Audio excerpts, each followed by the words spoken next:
विधायकगण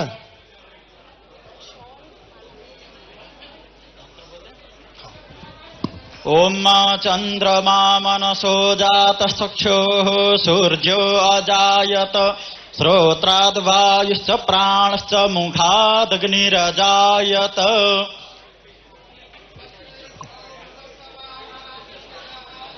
ओम अग्निर्ज्योतिर्ज्योतिरग्निः स्वाहा सूर्यो ज्योतिर्ज्योतिः सूर्यः स्वाहा अग्निर्वर्चो ज्योतिर्वर्चः स्वाहा सूर्यो वर्चो ज्योतिर्वर्चः स्वाहा ज्योतिः सूर्यः सूर्यो ज्योतिः स्वाहा। धन्यवाद जी।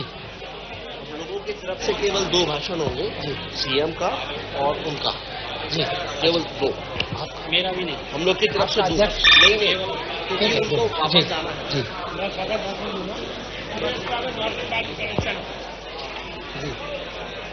आप बता दीजिए कि मैंने मना किया जी।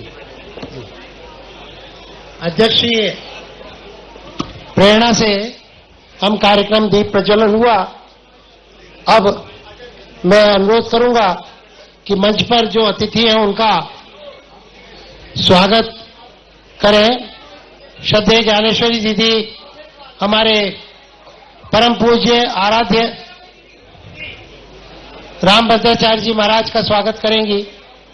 और मैं अनुरोध करूंगा हमारे आयोजन अध्यक्ष माननीय श्री ये स्वागत।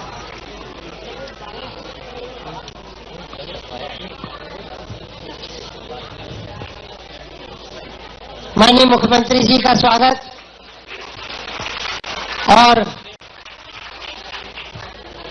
हमारा जो वर्ल्ड रामायण कॉन्फ्रेंस का अंगवस्त्र है वो पहनाएंगे सारस्वत अतिथि माननीय श्री गजेंद्र सिंह शेखावत जी, जिनके साथ हम 1.5 साल से चर्चा कर रहे हैं। वे माननीय सांसद सुमित्रा वाल्मीकि जी,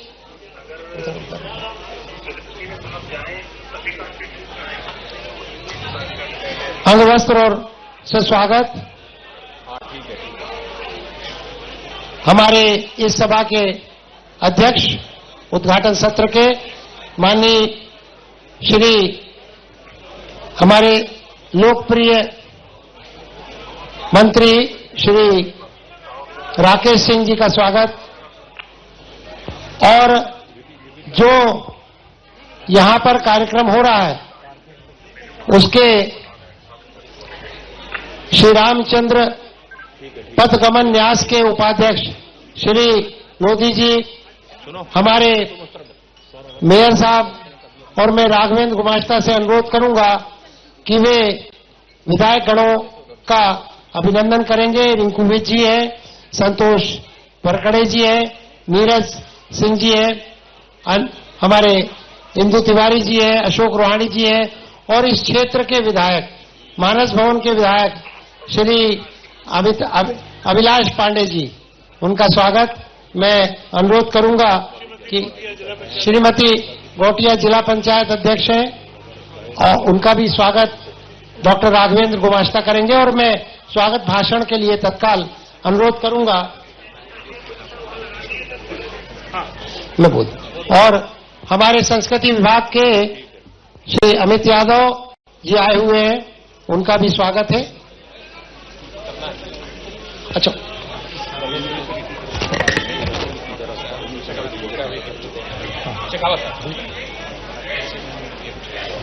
जी, मैं अनुरोध करूंगा नेपाल से आए हुए हमारे जनकपुर के वे मुख्यमंत्री जी को श्री राम रोशन दास जी महाराज महंत, वे मुख्यमंत्री जी के लिए विशेष गिफ्ट लाए हैं, वो वहां पर प्रस्तुत करेंगे। मैं स्वागत भाषण के लिए अनुरोध करूंगा हमारे ऑर्गेनाइजिंग अध्यक्ष श्री अजय विश्नोई जी को।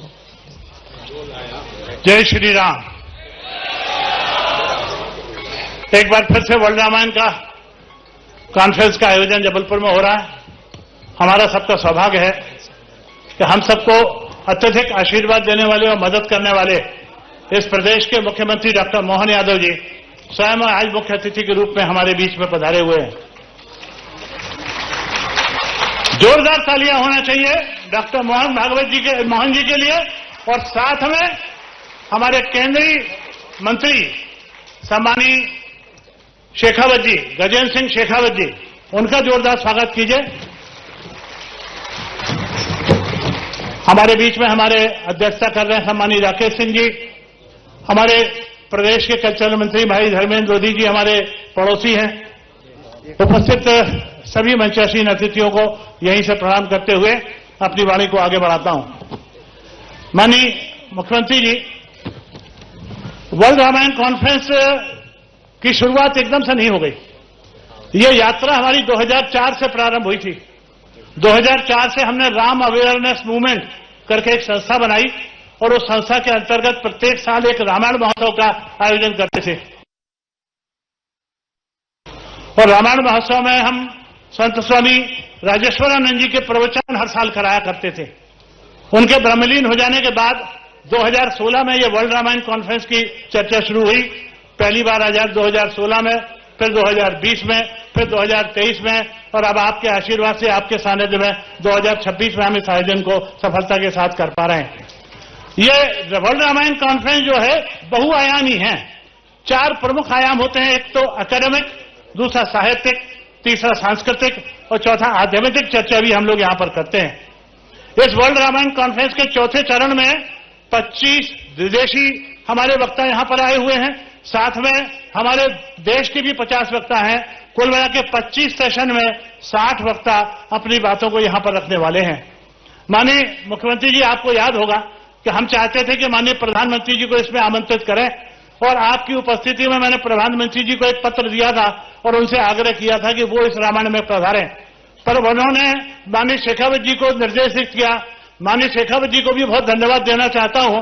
उन्होंने 2 बार अपने ऑफिस में दिल्ली में हम लोगों की मीटिंग कराई, सारे अधिकारियों के साथ मीटिंग कराई, जिसके कारण जो आईसीसीआर का सपोर्ट है और जो आईजीएनसीए का सपोर्ट है, वो दोनों सपोर्ट हमको मिल पाया है। तो माननीय शेखावत जी का जो प्रयत्न रहे उसके कारण मिल पाया है, उनको भी मैं हृदय से धन्यवाद देना चाहता हूं। जब बात प्रदेश सरकार की आई तो प्रदेश सरकार में जब हम डॉक्टर मोहन यादव जी के पास पहुंचे, उन्होंने जितने खुले हृदय से बातचीत कर सकते थे उतने खुले हृदय से बात भी करी और हाथ खोल के हमारी मदद भी करी। और हमारे मदद के लिए राम पथ भवन न्यास जो मध्य प्रदेश शासन का है, जिसके स्वयं भी अध्यक्ष हैं, और माननीय मंत्री धर्मेंद्र लोधी जी जिसके उपाध्यक्ष हैं, वो उन्होंने स्वयं उपस्थित होकर इस बात का आशीर्वाद दिया और भरपूर हमारा सहयोग किया। आज ये आयोजन हम कर पाते हैं तो केंद्र सरकार में विदेश मंत्रालय, कल्चरल मंत्रालय के सहयोग से, मध्य प्रदेश सरकार के सहयोग से और नगर में नगर सरकार के सहयोग से कर सकते हैं। तो महापौर अन्नू यादव जी को भी मैं धन्यवाद करना चाहता हूं। यहां की स्थानीय प्रशासनिक इकाई में कलेक्टर से लेकर, कमिश्नर से लेकर, पुलिस अधिकारियों से लेकर हर एक ने जितना आगे बढ़ के मदद की है, उसके कारण ये आयोजन इतनी सरलता और सफलता के साथ आगे बढ़ पा रहा है। माननीय मुख्यमंत्री जी, ये राम पथ गमन न्यास जिसकी अब आपने अध्यक्षता कर रहे हैं, मैं आपको एक और आज की तारीख में देना चाहता हूं, तोहफे के बतौर समझ लीजिए। जब 2016 में आप के यहाँ पे जो हरिरंजन साहब आईएएस अधिकारी थे, उन्होंने एक पांडुलिपि तैयार की थी, राम पथ गमन का एक ड्राफ्ट प्रपोजल बनाया था। वो ड्राफ्ट प्रपोजल पता नहीं किस संयोग से 2016 में हम लोगों को सौंप के चले गए थे। आज वो प्रपोजल मैं आपको सौंप रहा हूं ताकि आप उसको आगे बढ़ाएं और आगे बढ़ाकर उसके राम पथ गमन का मार्ग प्रशस्त करें। माननीय मुख्यमंत्री जी, आज ये से जब 25 सेशन होंगे और 60 वक्ता होंगे तो विषय क्या होगा? अनेक विषय हैं, सबकी चर्चा मैं यहां नहीं कर सकता सीमित समय के अंदर। पर अभी जैसे हमारे यहां एक चर्चा हुई कि जो वाकई में अभी श्रीलंका है वही रावण की श्रीलंका है, क्योंकि बहुत से लोग इस बात के प्रयास में लगे हुए हैं कि जो हमने अपना समुद्र में बना हुआ है अपना राम सेतु, वो राम सेतु को वो कह रहे हैं कि राम सेतु नहीं है, उसको तोड़ने की जुगाड़ में लगे हैं। उसमें वो विफल हो गए सुप्रीम कोर्ट के इंटरवेंशन के बाद में। अब उनकी चर्चा ये है कि श्रीलंका वाकई में वो श्रीलंका नहीं है। तो आज हम लोगों ने ये प्रतिपादित किया है वाकई में वही श्रीलंका है। हमने राम वन गमन यात्रा में जो वृत्तांत है उस वृत्तांत को प्रस्तुत किया, उसमें जो चुनौतियां हैं उसको सामने रखा। हमारे देश की सीमाओं से आगे बढ़कर राम और रामायण कहां है?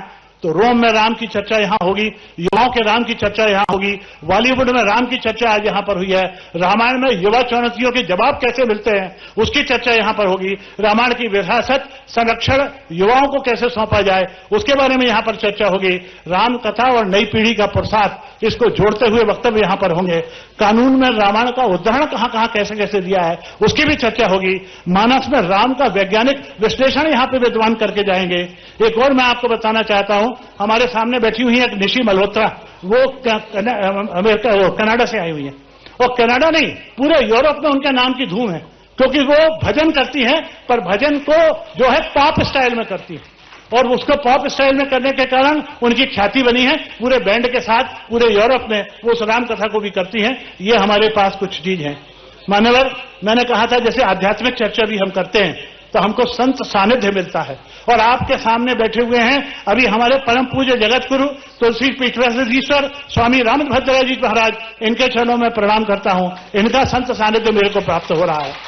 अभी इसी मंच पर हमको बाबा कल्याण दास जी का संत सानिध्य प्राप्त होगा, इसी मंच पर हमको साध्वी प्रज्ञा दीदी का भी संत सानिध्य प्राप्त होगा, प्रज्ञा भारती जी का सानिध्य प्राप्त होगा, ज्ञानेश्वरी दीदी हम सबकी संरक्षक है, हम सब लोगों के मार्गदर्शक हैं, वो मंचासीन है, उनका भी मार्गदर्शन हम सबको मिलेगा। एक और अहमदाबाद से आए हुए आभरण बाबा जी हमारे बीच में आए हैं, अभी उनका भी वक्तव्य हमें सुनने को मिलेगा और उनका आशीर्वाद मिलेगा। माननीय मुख्यमंत्री जी, यहाँ सांस्कृतिक छठा भी होती है, उसके अंदर हमारे जो कविवर विख्यात कवि है भोला, सुदीप भोला जी, वो हमारे जबलपुर से ही आते हैं, वो रामायण और अयोध्या में कभी कोविद कही सके कहाते इस पर लेके लगातार उनके गीत माला यहां पर सामने प्रस्तुत होगी। श्रीलंका से एक दिनेश जी आए हुए हैं, वहां के प्रसिद्ध कंपोजर हैं, म्यूजिक कंपोजर हैं, और वो कंपोजर जो हैं वो रावण हत्या बजा के इस मंच के ऊपर हम सबको दिखाने वाले हैं। हमारे अलग अलग कल्चरल ग्रुप हैं, मणिपुर की रामलीला भी यहां पर होने वाली है, डॉक्टर गुमास्ता का मोनोप्ले भी यहां पर होने वाला है, पटना से आई टीम की भी यहां भारत के ऊपर अपना विमोचन करने वाली है। माननीय मुख्यमंत्री जी, यहां हम कुछ साहित्य विमोचन भी कराने जा रहे हैं, एक आध किताब आपसे कराएंगे। हमारे जो ऑर्गेनाइजिंग सेक्रेटरी हैं डॉक्टर गुमास्ता, उन्होंने हाइकू पैटर्न पे गीता लिखी है, और उसका अनुवाद थाई भाषा में हुआ है, उसका अनुवाद जर्मन भाषा में हुआ है, उसका अनुवाद रशियन भाषा में हुआ है, उसका अनुवाद डच भाषा में हुआ है, उसका अनुवाद संस्कृत और बंगाली में भी हुआ है। ऐसे डॉक्टर गुमास्ता की जो किताब है गीता, उसको भी आपके सामने प्रस्तुत करें। लोगों को सुन के आश्चर्य होगा, पर यह बात सच है कि गीता का अनुवाद चीनी भाषा में भी हुआ है। तो जो चीनी माने जो जोया चैन है, वो जोया जैन हमारे बीच में आई हैं, उनको भी हम सुन रहे थे, उनके किताब का भी यहाँ पर अनुवाद होगा। जबलपुर के एक थे कस्तूरचंद जी जैन, वो कस्तूरचंद जी नायक, उन्होंने एक सरल जैन रामायण लिखी है, उसका भी चर्चा यहाँ पर होगी। अमृत बाबा अहमदाबाद से आए हैं, उनकी पुस्तक श्री राम वल्लभ की यहाँ पर विमोचन होने वाला है। और श्री रामावतार जी जो उनकी पुस्तक है जह जह राम चरण श्री जाहि, उसका विमोचन भी यहाँ पर होने आया है। आयोजन में जो माननीय मुख्यमंत्री जी कुछ लोग पहले यहाँ आए हैं, उनके ऊपर प्रभु कृपा ऐसी हुई कि वो विदेशी लोग थे, इस रामायण के हमारे मंच पर आए, और प्रभु कृपा ऐसी हुई कि उनको भारत सरकार की ओर से पद्मश्री प्राप्त हो गया। ऐसे एक अमेरिका के थे स्टीफन मैक, और दूसरे थे हमारे प्रोफेसर चरापत, उनको अपने को मिला है। माननीय मुख्यमंत्री जी, हम आपको ये बताना चाहते हैं, इस बार हम लोगों ने एक अनूठा प्रयोग किया था, यूथ को जोड़ने के लिए हमने बनाया था मायरा, मेकिंग यूथ रामायण का एम्बेसडर। उसके लिए हम लोगों ने एक ऑनलाइन क्विज की प्रतियोगिता करी थी।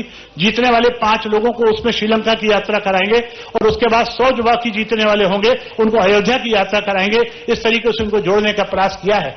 नौजवानों को जोड़ने के लिए शांतनु गुप्ता जो फिल्म मेकर भी है, फिल्म कहानीकार भी है, वो हमारे हर रामायण के कॉन्फ्रेंस के अवसर पर यहाँ आके नौजवान बच्चों के लिए, छोटे बच्चों के लिए एक रामायण स्कूल चलाते हैं, और उनको स्कूल के माध्यम से रामायण की चर्चा करते हैं। माननीय मुख्यमंत्री जी, यहाँ बगल में आप सबके आशीर्वाद से, माननीय शेखावत जी के सहयोग से एक रामायण की प्रदर्शनी भी लगी है, जिसमें विभिन्न प्रकार के आर्ट का आवेशन होगा। मैं एक बात और कहना चाहता हूं कि हम जब 2016, 20 और 23 में इस आयोजन को कर रहे थे, बार बार हम लोगों के ऊपर दबाव आता था, इसको दिल्ली में करिए, इसको भोपाल में कीजिए, इसको जबलपुर में ही क्यों करना चाहते हैं। इसका जवाब हमारे पास में ये कहना है माननीय मुख्यमंत्री जी कि ये जाबाली ऋषि की पृष्ठभूमि है, जाबाली ऋषि जिनका रामायण में बार बार आपको उल्लेख मिलता है। ये हमारे रामकिंकर उपाध्याय जी की जन्मभूमि है, जिसको इस युग के तुलसी कहा जाता है।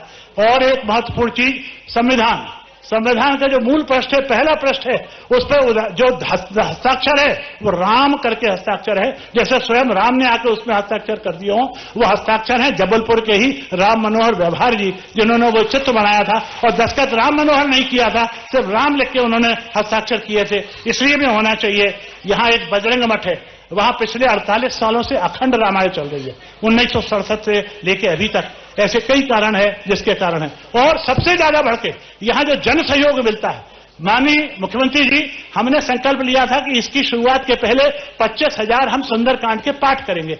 वो सुंदरकांड के 25,000 की जगह 28,000 पाठ संभव हुए, तो ये जनता जनार्दन के सहयोग से पाठ हुए।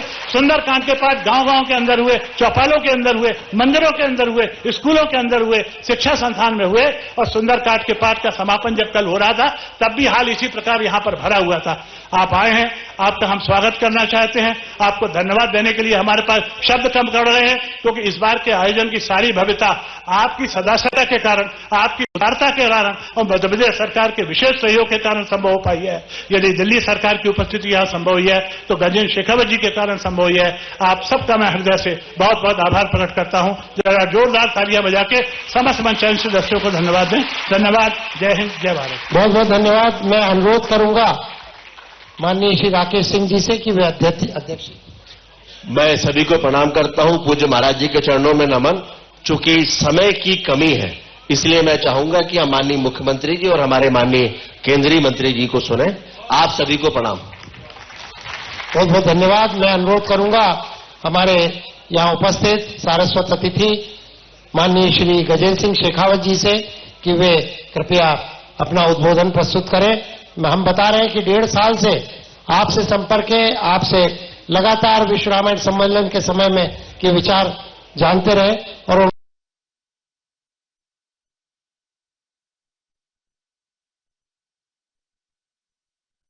जी जी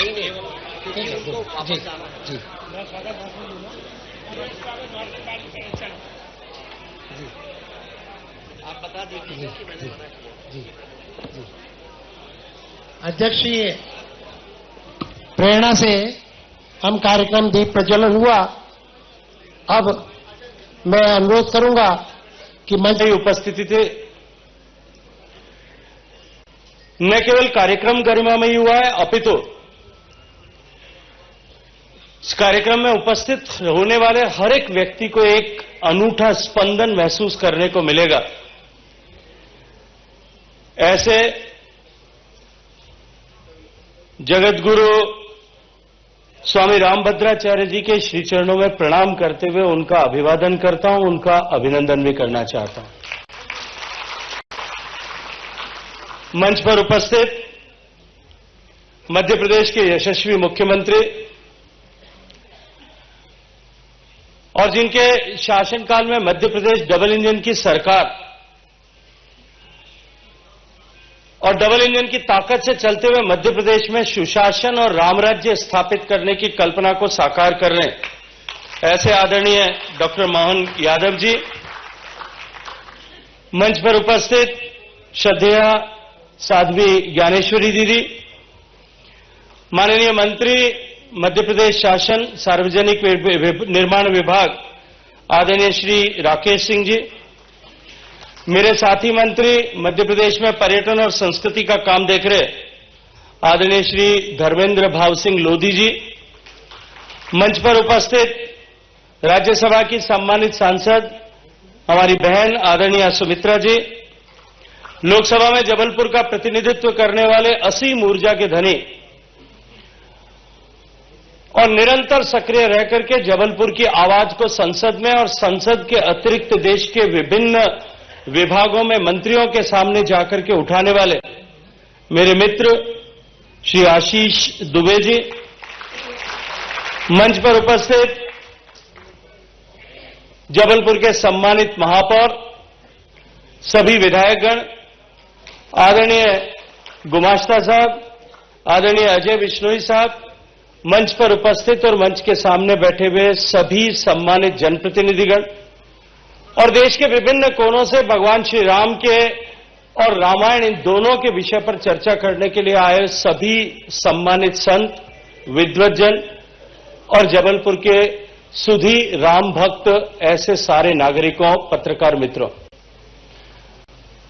मैं ये अवसर प्रदान करने के लिए आदरणीय अजय बिश्नोई साहब को, आदरणीय गुमाश्ता जी को, इन सबको हृदयपूर्वक धन्यवाद करता हूं कि मुझे आग्रह की सीमा से भी आगे बढ़कर के आज यहां आप सबके बीच में उपस्थित आने के लिए इन्होंने मजबूर किया, कंपेल किया। लेकिन ये सौभाग्य कि मुझे स्वामी रामभद्राचार्य जी के दर्शन करने का सौभाग्य मिला, इतने सारे संत। और जब मैं संत कहता हूं तो ये जो भारत की सनातन संस्कृति है, संस्कृति को सनातन बनाए रखने के अधिकारी और जिम्मेदार अगर कोई थे, हजारों सालों तक भारत की सनातन संस्कृति और सभ्यता को मिटाने के लिए जितने प्रयास हुए, उन प्रयासों के बावजूद तलवारों की ताकत के आधार पर, शक्ति के आधार पर, वैचारिक प्रदूषण के आधार पर अंग्रेजों के कालखंड में और उसके बाद में वामपंथियों के इस कालखंड में इस भारत के भारतीय तत्व, भारत की आत्मा और भारत की संस्कृति को, सनातन संस्कृति को अवरुद्ध करने की जितनी कुचेष्टाएं हुई, कवि ने लिखा, यूनान मिस्र रोमा सब मिट गए जहां से, कुछ बात है कि हस्ती मिटती नहीं हमारी। और वो बात जो थी, वो बात ये भारत की ऋषि परंपरा, भारत की संत परंपरा थी, जिसने भगवा का वेश धारण करके समाज को निरंतर न केवल चैतन्य स्वरूप प्रदान किया, अपितु उसे सन्मार्ग पर रखने के लिए, सनातन की संस्कृति के संरक्षण के लिए निरंतर प्रेरित किया। ऐसे संतों के दर्शन का सौभाग्य मुझे प्रदान किया।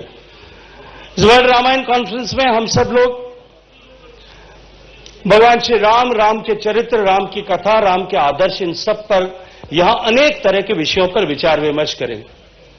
अभी जब अजय जी कह रहे थे तब उन्होंने कुछ विषय, उन्होंने कहा इतने सारे सब्जेक्ट मैटर एक्सपर्ट्स आए हैं, 120 से ज्यादा एक्सपर्ट्स हैं, 100 उनके अलग अलग व्याख्यान होंगे। लेकिन भगवान श्री राम का चरित्र तो तुलसीदास जी महाराज कह गए हैं कि हरि अनंत, हरि कथा अनंत। तो जितना उसका विस्तार देना चाहें, जितने उसके हम जो है उनके जिस आशय के साथ में, जिस स्वरूप के साथ में, जिस दृष्टिकोण से हम देखना चाहें, वहां उनका जीवन और उनका चरित्र हम सब के सामने एक आदर्श उपस्थित करता है, एक प्रेरणा उपस्थित करता है। इसलिए 120 तो कम है, अगर साहस करके आप 1200 को बुला लेंगे तो भी उतना, तो भी शायद ये सब्जेक्ट मैटर कम नहीं होने वाला। आदरणीय अजय भाई साहब गुमाश्ता जी जब मेरे पास में आए थे और इन्होंने कहा कि हम वर्ल्ड रामायण कॉन्फ्रेंस करते हैं, तो मैंने इनसे कहा कि इसको अगर ट्रू सेंस में वर्ल्ड रामायण कॉन्फ्रेंस करना है हमको, तो हमको जबलपुर का मोह त्याग करके और जबलपुर से बाहर निकल करके देश के अन्य केंद्रों में और दुनिया के अन्य स्थानों पर जाकर के हम रामायण के बारे में चर्चा करें। अजय जी भाई साहब ने स्वीकार तो किया, पर यहां आकर के फिर जबलपुर के मोह में फंस गए और अभी मंच पे खड़े होकर के कह रहे थे कि जबलपुर ऋषि जाबाली की धरती है, जबलपुर के लोगों का स्नेह है, जबलपुर के लोगों का भगवान राम के प्रति श्रद्धा है। जबलपुर के लोगों ने 25,000 का अनुरोध करने पर 28,000 सुंदरकांड किए हैं। भाई साहब यहां से बाहर निकल के कहीं जाते तो 58,000 भी हो सकते थे और 1,01,000 भी हो सकते थे। आप ऐसा मत मानिए कि जबलपुर तक ही सब कुछ सीमित है। भगवान राम के लिए हम जाकर के, अगर जर्मनी में भी आप जाकर के करोगे तो वहां पे भी 28,000 से ज्यादा सुंदरकांड का पाठ करने वाले, निश्चित रूप से भगवान श्री राम की आराधना करने वाले लोग मिलेंगे। आज क्योंकि समय की सीमितता है, मुझे भी तुरंत वापस जाना है, माननीय मुख्यमंत्री जी भी अपने सारे व्यस्त कार्यक्रमों को छोड़ करके यहां आए हैं। मैं बहुत ज्यादा विस्तार नहीं करना चाहता, लेकिन मैं इतना अवश्य कहना चाहता हूं कि निश्चित रूप से आने वाले 2-3 दिन तक जब इस कॉन्फ्रेंस में जो चर्चा होगी, आज 3 तारीख 4 तारीख तक जो चर्चाएं होंगी, और भगवान राम की जो प्रासंगिकता, जो युग निरपेक्ष है, काल निरपेक्ष है, कभी भी काल जयी है, कभी वो काल बाह्य हो नहीं सकता। भगवान श्री राम का चरित्र, जिस तरह से उन्होंने अपने जीवन में जो आदर्श दिए, भगवान सीता माता की जो पवित्रता है, भगवान हनुमंत लाला की जो साधना है, जो उनकी सेवा है, वो कभी कालबाह्य नहीं हो सकती। और भारत को भारत बनाए रखने पर तुलसी बाबा की रामचरितमानस ने बहुत बड़ा योगदान किया। उस कालखंड में जब मुगल आक्रांताओं के शासन के समय में जब भारत का आत्मविश्वास डगमगा रहा था, जब भारत के लोगों के सामने अपने इस धर्म के ऊपर विश्वास करने का एक संकट पैदा हो गया था, भगवान वाल्मीकि ने 1000 साल पहले राम जो है रामायण का सृजन किया होगा, लेकिन बाबा तुलसीदास जी ने सामान्य व्यक्ति की भाषा में, सामान्य बोलचाल की भाषा में भगवान राम के चरित्र को जिस तरह से उद्घाटित किया, इस चित्रकूट की धरती पर रहकर के कहा जाता है कि भगवान ने जब लिखा था, तब भगवान ने जब तुलसी बाबा ने भगवान की कथा लिखी और वो चरित्र जिस तरह से लोगों के जीवन में एक उत्प्रेरक के रूप में जिस तरह से उसने काम किया, उसने सनातन के प्रवाह को सुरक्षित रखने और लोगों का अपने धर्म और आस्था पर विश्वास को जो है वो बढ़ाने के लिए उन्होंने उनके इस कथा ने, उनके इस चरित्र ने, उनके इस महाकाव्य ने, उनके इस भगवान श्री राम की स्तुति ने बहुत बहुत बड़ी भूमिका का निर्वहन किया। और आज जब एक तरफ भारत सांस्कृतिक पुनर्जागरण के दौर से गुजर, एक तरफ भारत बदलाव के दौर से गुजर रहा है, भारत की संस्कृति, भारत की सांस्कृतिक मान्यता और सनातन के सारे मूल्यों का सम्मान पूरे विश्व में नए सिरे से स्थापित हो रहा है, वहीं दूसरी तरफ इस डिजिटल युग में जिस तरह से सह आशय वैचारिक प्रदूषण दुनिया की भारत विरोधी ताकतों के द्वारा फैलाया जा रहा है, ऐसे महत्वपूर्ण कालखंड में रामचरितमानस और भगवान राम के चरित्र को इन युवाओं के साथ में ले जाकर के युवाओं को रामायण का एम्बेसडर बने, वो रामचरितमानस के एम्बेसडर बने, इस दृष्टिकोण से ये कार्यक्रम आयोजित किया जाना निश्चित रूप से अभिनंदन के योग्य है, साधुवाद के योग्य है। मैं इसके पीछे खड़े सब लोगों को और इसके प्रेरक आदरणीय ज्ञानेश्वर दीदी के श्री चरणों में प्रणाम करता हूं, उनका अभिनंदन करता हूं कि उन्होंने इतना थॉटफुल आइडिया लिया। क्योंकि आज जब रामायण को जब भगवान श्री राम के चरित्र को, रामायण को केवल अध्ययन करने की आवश्यकता नहीं है, आज आवश्यकता केवल भगवान श्री राम के चरित्र को याद करने की नहीं है, उसको अपने जीवन में उतारने की जब महती आवश्यकता है। ऐसे कालखंड में जब हम सब लोग एक सांस्कृतिक चेतना के नए युग से दौर से गुजर रहे हैं, तब हम रामायण को ग्रंथ से बाहर निकल करके साधना के स्वरूप में किस तरह से परिवर्तित करें, जीवन में उतारें, उस दिशा में आगे बढ़ने के लिए ये आज का आयोजन और अब से आगे 3 दिन तक होने वाली कॉन्फ्रेंस निश्चित रूप से उपयोगी होगी। लेकिन मैं फिर अजय भाई साहब को और गुमाश्ता जी को कहूंगा कि ये रसास्वादन और ये लाभ केवल जबलपुर वालों को हर साल मिले या 2 साल बाद में हमेशा जबलपुरी को ही मिले, इस मोह से बाहर निकल करके इसको देश के दूसरे कोनों में भी ले जाएं। निश्चित रूप से जबलपुर का देश ऋणी होगा, जबलपुर की इस चेतना का ऋण जो है समाज पूरे देश भर में, दुनिया भर में जहां कहीं भी जाएंगे वहां समाज ऋणी होगा। इस अपेक्षा के साथ में एक बार पुनः धन्यवाद, अभिनंदन करते हुए आप सबको प्रणाम करता हूं, आप सबको बहुत बहुत सारा साधुवाद। जय जय श्री राम। डॉक्टर अखिलेश गुमाश्ता जी द्वारा श्रीमद् भगवत गीता को जापानी विशिष्ट हाइकू शैली में लिखा गया है, उसकी पुस्तक के विमोचन के लिए मैं आमंत्रित करूंगा एवं साथ ही स्मारिका, वर्ल्ड रामायण कॉन्फ्रेंस की स्मारिका के विमोचन के लिए श्री पंकज गौड़ जी एवं नीलांजना पाठक जी को निवेदन करूंगा। जापान की ये विशिष्ट शैली है हाइकू, इसका 7 विदेशी भाषाओं में अनुवाद हुआ है।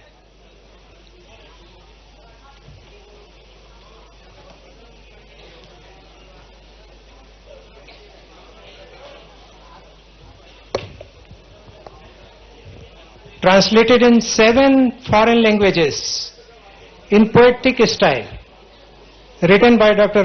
Akhilesh Gumashta ji.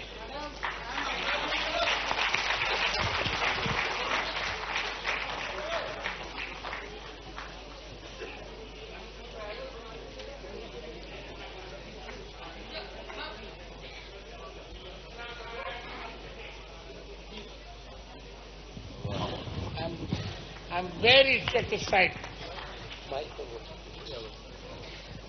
Very satisfied, and I am blessing for your golden future.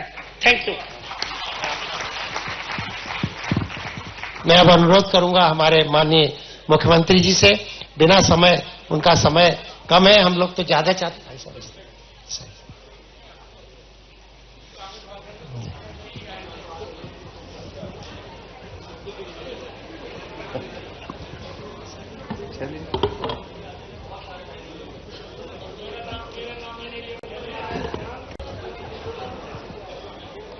प्रभु रामचंद्र महाराज की, जगत गुरु राम भद्राचार्य महाराज की, साध्वी ज्ञानेश्वर दीदी की, सभी संत वृंद की नर्मदे हर।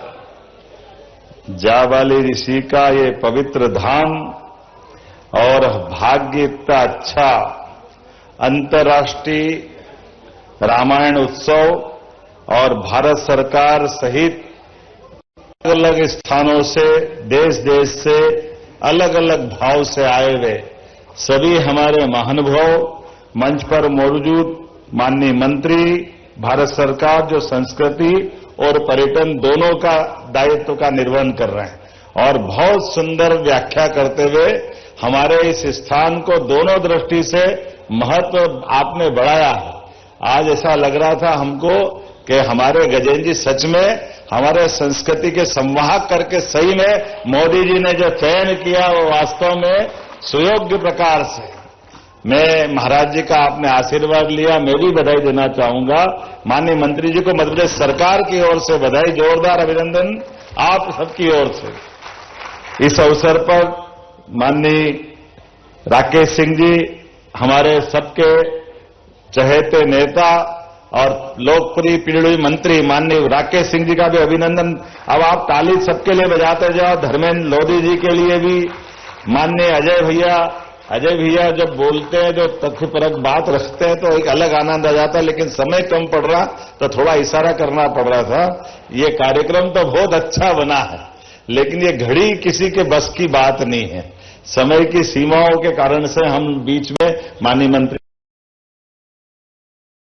आप सबसे अनुमति ले रहे हैं, क्योंकि आप माननीय केंद्रीय मंत्री जी को भी 6 बजे के पहले फ्लाइट से निकलना रहेगा और हमने कहा इसलिए महाराज जी का आशीर्वाद। महाराज जी ने एक बात के लिए अनुमति जरूर दी है कि 2 शब्द मेरे सुन के जाना फिर निकलना, तो मैं इस बीच में ज्यादा बाधा न बनते हुए आज ये पूरा मंच जोरदार अभिनंदन कर दे सारे मंच के लिए।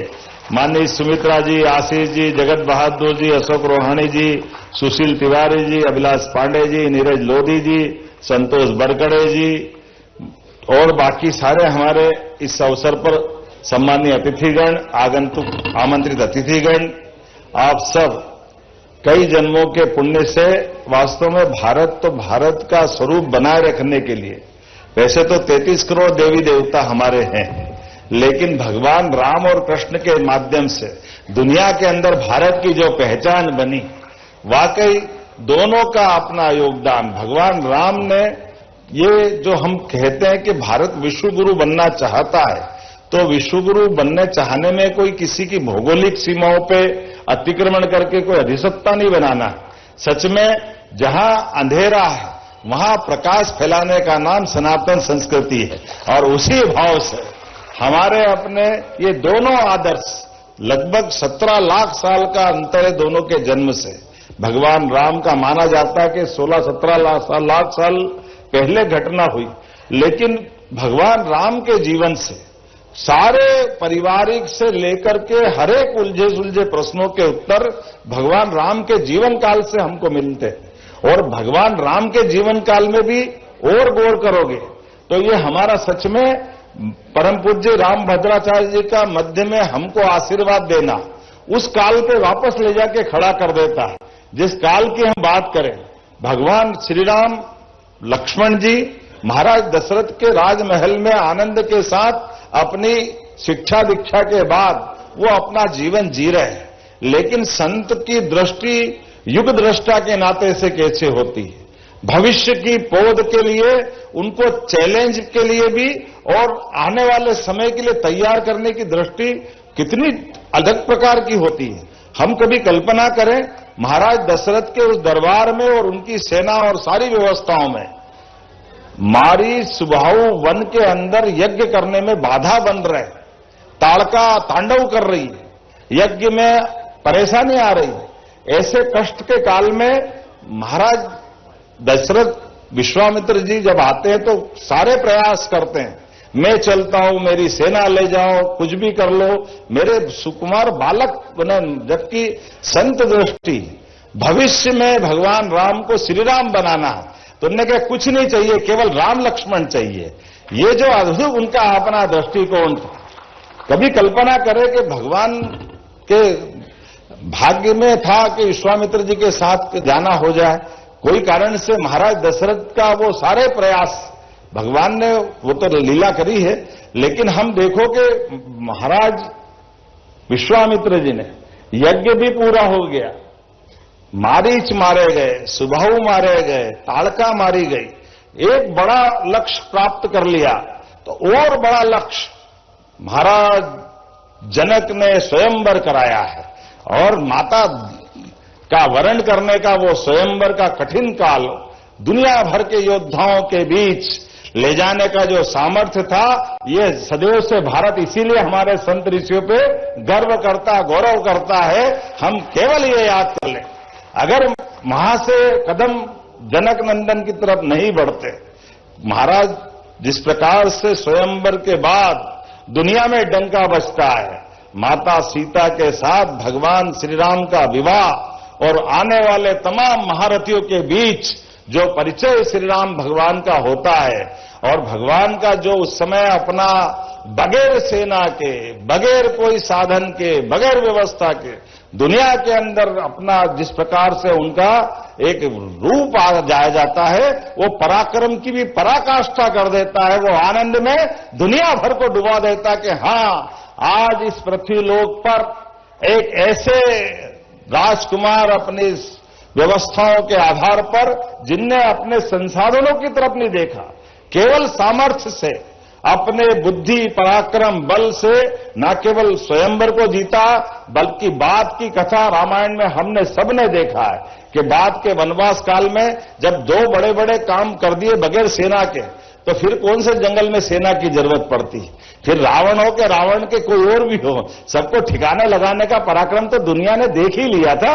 बचा क्या था भगवान राम के हाथों। लेकिन भगवान राम का वाकई वो जो दौर है, केवल युद्ध नहीं, मित्रता के लिए भी, मित्रता के लिए, निषाद राज के लिए, सबरी माता के लिए, हम सबके लिए शासक का कितना सुंदर संदेश दिया कि हमारे लिए सभी, हमारे गिरिवासी, वनवासी, आदिवासी जो भी है, सबको गले लगा सकते। और इतना भगवान राम का, बाप रे, कल्पना करो उस कद में, लेकिन झूठे बेर भी कितने प्रेम से खाते भगवान राम। इसलिए जीवन में मरते मरते भी श्री राम का जो आनंद आता है, वो प्रेम का ही तो कारण है, जिसके कारण से अपना जीवन धन्य हो जाता है। कितने प्रकार से भगवान राम को जाना जाए, ये रामायण में सब बताया गया है। इसलिए देश की सीमाओं को तोड़ करके दुनिया के अंदर जीवन के हर एक पक्ष में जब भी हम अपने रिश्तों की परीक्षा का मौका आए, केवल राम राज्य को याद कर लो, हमको सब कुछ मिल जाता है। ऐसे पवित्र रामायण का वाकई युगों युगों तक इतिहास भी रहेगा। जब तक भारतवर्ष है, दुनिया में पृथ्वी का अस्तित्व है, तब तक भगवान राम की गाथाओं के माध्यम से संसार सदैव लाभान्वित होता रहेगा। मैं आज के इस अवसर पर मध्य प्रदेश सरकार की ओर से इस रामायण सम्मेलन के अवसर पर सबको शुभकामना देता हूं, बधाई देता हूं। और महाराज जी यहाँ विराजमान है, तो मैं धृष्टता करना बोलते बोलते, क्योंकि महाराज जी जब बोले तो केवल सुनते रहो, ऐसा आनंद आता है उनको सुनते हुए। और महाराज जी आज इस बात के भी प्रमाण है, 550 साल का संघर्ष अयोध्या का हुआ था, लेकिन महाराज जी ने अपनी उपस्थिति से सुप्रीम कोर्ट, अच्छा सर्वोच्च न्यायालय में भी तर्क शक्ति के बलबूते पर भगवान राम का भव्य दिव्य मंदिर बनाने का मार्ग प्रशस्त किया था। यह हमारे लिए सौभाग्य की बात है। सच में आज का हमारा रामायण सम्मेलन सफल हो गया। महाराज जी, ये जबलपुर भी ऐसा भाग्यशाली नगर है। हमने माता नर्मदा की जय जयकार तो पूरी नर्मदा परिक्रमा में करते हैं, लेकिन जाबाली ऋषि का प्रताप है कि यहाँ के काले पत्थर भी संगमरमर के बन जाते हैं। ये दुनिया में कहीं नहीं होता, ये केवल जबलपुर में ही होता है। ऐसे उज्जवल धवल मन के चरित्र के पक्के अच्छे भाव स्वभाव वाली इस प्रकृति की लीला में इससे बड़ा प्रमाण क्या हो सकता है। हम सब सौभाग्यशाली हैं। आज का ये पूरा आयोजन हो रहा है। मैं विनम्रता के साथ थोड़ा सा महाराज को सुनकर जल्दी जाने की आपसे अनुमति भी चाहता हूं और उम्मीद करता हूं कि ये अपना आयोजन अपनी पूरी गरिमा गौरव के साथ धूमधाम से अच्छे से संपन्न होगा। और आपने कहा अगली बार जबलपुर में भी होगा, जहां आप चाहोगे वहां होगा, कोई परेशानी नहीं। हमारे मंत्री जी को भी मैं इस आश्वस्त करता हूं। लेकिन ये बात सही है कि भगवान राम को भजन करने के लिए जहां मौका मिले हमारा जीवन ने धन्य करता है। मेरी अपनी ओर से पुनः एक बार फिर इस अच्छे आयोजन की बधाई। बोलो जय श्री राम। जय श्री राम। भाई साहब मन नहीं भरा है, फिर पुनः बुलाएंगे। मैं अनुरोध करूंगा महाराज जी के हाथों हमारे जो राम पथ गमन न्यास के अध्यक्ष हैं, महाराज जी के द्वारा प्रदान करेंगे श्री राम वन पथ गमन न्यास का ड्राफ्ट रिपोर्ट। अब मैं अनुरोध करूंगा बिना देरी किए परम पूज्य गुरुदेव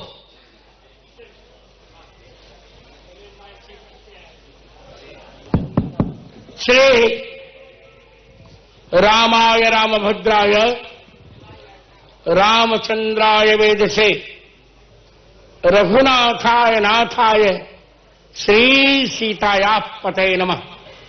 श्री सीतानाथ समारंभाम श्री रामानंदार्य मध्यमाम अस्मदाचार्य पर्यंताम वंदे श्री गुरु परंपरा।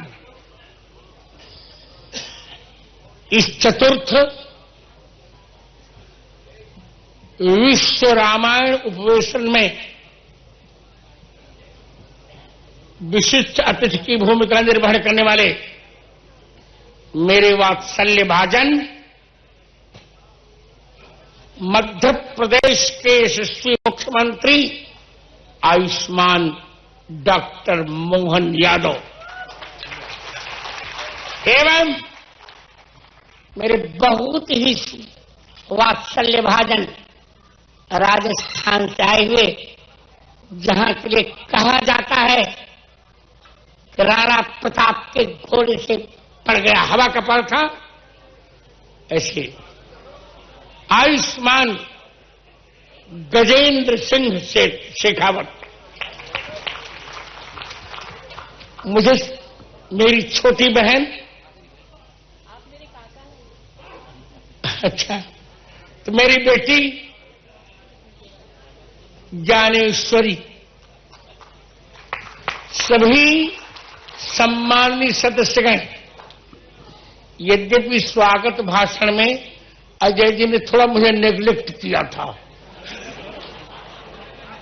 पर मैंने सहन कर लिया। हम कहा ठीक है, क्योंकि मान अपमान उस तुल्य है। 2 वाक्य बोलकर मैं मुख्यमंत्री और गजेंद्र जी को भेजूंगा। 2 वाक्य बोल रहा हूं, इस बार मैं बोलूंगा। देखिए, रामायण सम्मेलन का अर्थ होता है कुछ मिथक तय करना। जब तक हम मिथक तय नहीं करेंगे तब तक रामायण सम्मेलन कैसे। और आज दुर्भाग्य ये है कि लोग सब कुछ कर रहे हैं पर पढ़ते लिखते नहीं। आज 2-3 चर्चा मैं करके इनको पहले छोड़ू, फिर मैं आपसे चर्चा करूंगा। बार बार श्री राम की चर्चा की जाती है। अभी गजेंद्र जी ने इतना सुंदर कहा, मेरा मन हो रहा था कि इस बालक को गोद में लेकर मैं घूमूं। और मुझसे चर्चा करके डॉक्टर मोहन यादव ने जो बात कही, हृदय से मैं आशीर्वाद देता हूं। ये सामान्य बात नहीं है, प्रशंसा नहीं कर रहा हूं। इनके बेटे का विवाह हुआ, आप मुझे सुनिए, इनके बेटे का विवाह हुआ। मैंने कहा मैं तो नहीं आ पा रहा हूं, आप आशीर्वाद दीजिए। बेटे आप या तो चुप रही नहीं, मैं माइक फेंकूं। No no, I will not tolerate. Let me say, अपने पुत्र के विवाह के तुरंत बाद इन्होंने पुत्र और पुत्र वधू को नर्मदा परिक्रमा के लिए भेज दिया। ये बहुत बड़ा कार्य है। अब मैं रामायण जी के 2-3 बात कह रहा हूं। राम है कौन? आप चुप रहिए, उधर चुप कराइए, नेट पे चलूं। राम है कौन? क्या योगियों में रमने वाले राम? क्या सबको रमाने वाले राम? आज की दृष्टि में गजेंद्र जी, राम का अर्थ क्या है? रा का अर्थ है राष्ट्र और मां का अर्थ है मंगल। राष्ट्रस्य मंगलम यस्मात् तस्माद् रामे तीर्यते अजय जी। जिसके द्वारा इस राष्ट्र का मंगल होता है उसका नाम है मंगल भवन अमंगल हारी द्रवहु सुदशरथ अजीर बिहारी। एक पक्ष आप बोलते रहे नहीं, आप जानते कि नहीं, मैं पद्म विभूषण भी हूं और ज्ञानपीठ पुरस्कार प्राप्त भी हूं। तो सुनिए मुझे। दूसरा मेरा आज एक अनुरोध है केंद्रीय मंत्री से भी और मुख्यमंत्री से भी। वर्ल्ड रामायण कॉन्फ्रेंस तब सफल होगी जब रामचरितमानस जी को संसद में बहुमत के आधार पर राष्ट्र ग्रंथ घोषित कर दिया जाए।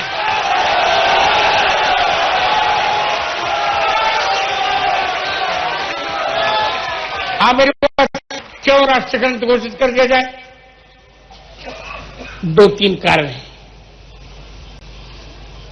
प्राय नीतिगत प्रकरणों में मोदी जी मुझसे चर्चा करते हैं, ये सत्य है। जब ऑपरेशन सिंदूर हुआ था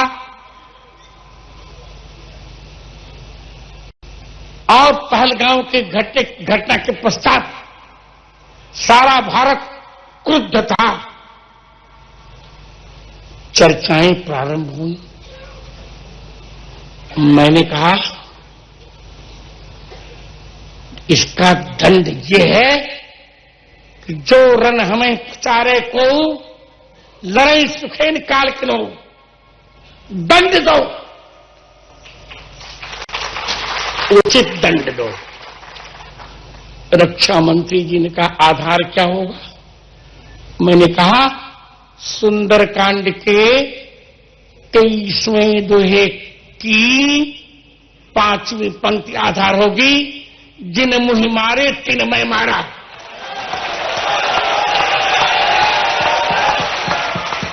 और यही हुआ, हमने उन्हीं को दंड दिया जिन्होंने हमें दंड दिया, जिन्होंने हमारे निरपराधियों को दंड दिया था। हमने ऑपरेशन सिंदूर में 22 मिनट के अंदर अंदर उन शत्रुओं के सारे मंसूबों को धूसरित किया था।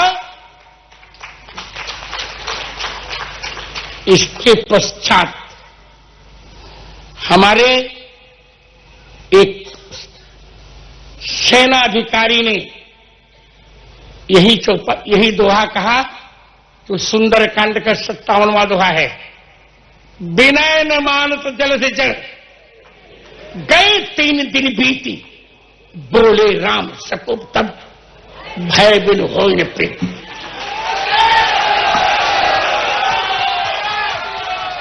दो 3 वाक्य और केवल 3 वाक्य। बंद करो, ओम शांति शांति शांति बुद्धों का नारा हो चुका। अब तो ओम क्रांति क्रांति क्रांति। रामचरितमानस को हमें राष्ट्र ग्रंथ घोषित करना चाहिए। यदि मोदी जी गांधी जी के भक्त हैं, विपक्षी लोग भी भक्त होंगे है ही, तो मनरेगा में और जी राम वाले में बहुत विवाद चल रहा है। गांधी जी ने एक कीर्तन प्रारंभ किया था, रघुपति राघव राजा राम पतित पावन सीता। ये पांचों शब्द बस यही कहकर छोड़ रहा हूं आपको मुख्यमंत्री जी, ये पांचों शब्द नोट करिए आप भी गजेंद्र जी। ये पांचों शब्द गांधी जी ने रामचरितमानस से लिए थे। पहले रघुपति नोट करते हैं नंबर, रामचरितमानस बालकांड दोहा क्रमांक 8 पंक्ति क्रमांक 5। करण चहो रघुपति गुण गाहा, राघव राघव चुप रहो, राघव गीता प्रश्न नहीं छपा, हमने अपने प्रामाणिक प्रति छपा है। रामचरितमानस उत्तरकांड दोहा क्रमांक 3 ख।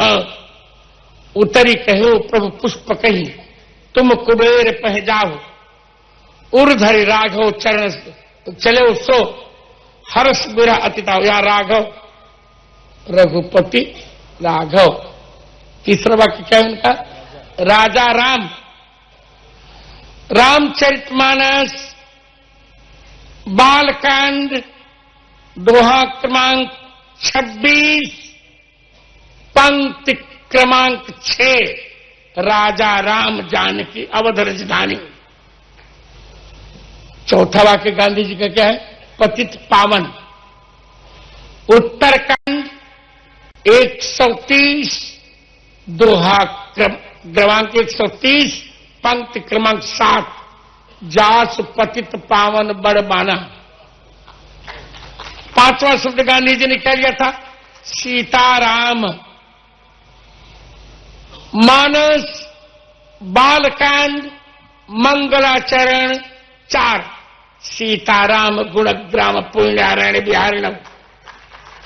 मैं ये कहना चाहता हूं, यदि रामचरितमानस के 5 शब्दों को लेकर गांधी जी ने कीर्तन बनाया, और आपके कहने से, हम तो दूसरी बात कहें, पर आपके कहने से गांधी जी ने स्वतंत्रता में बहुत लोगों को इकट्ठा किया स्वतंत्रता आंदोलन में, तो जो गांधी जी के उपासक हैं उनको रामचरितमानस को राष्ट्र ग्रंथ घोषित कर देना चाहिए। अब मुख्यमंत्री और ये हमारे शेखावत गजेंद्र सिंह जी जा सकते हैं। रामचरितमानस को दुनिया का वर्ल्ड हेरिटेज मेमोरी रजिस्टर में उसमें इंस्क्राइब करा दिया है। अभी हम सब यहीं रुकेंगे। परम पूज्य अब ये मंच